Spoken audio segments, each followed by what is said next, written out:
Axiata Group Bhd is looking at a moderate growth of 4% for both its revenue and earnings this year.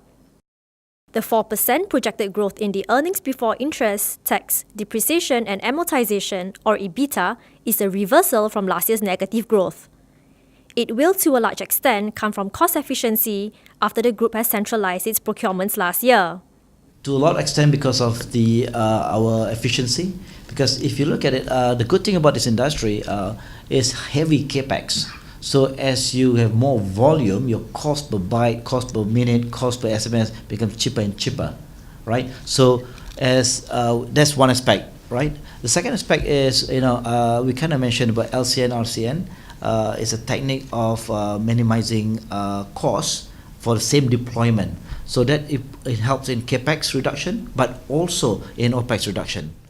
Growth will also continue to come from data-driven revenue on the back of an upsurge in smartphone penetration.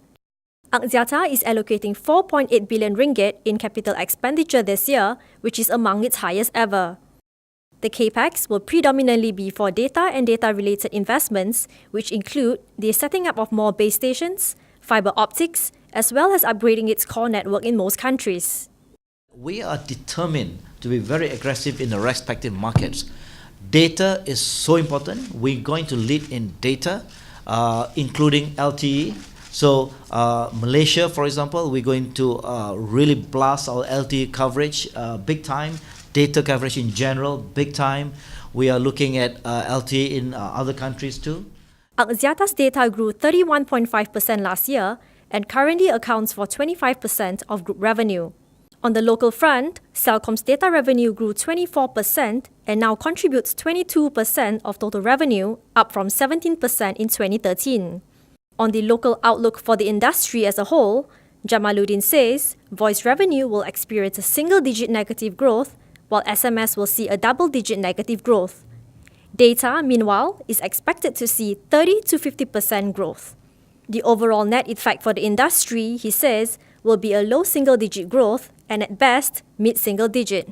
For the financial year ended December 31st, 2014, Axiata reported a lower net profit of 2.35 billion ringgit compared with 2.55 billion ringgit a year earlier. Revenue came in higher at 18.71 billion ringgit from 18.37 billion ringgit. Axiata's cash position stood at 5.1 billion ringgit with a gross debt to EBITDA ratio of 1.99 times. Wei Lin Tang, the HTV.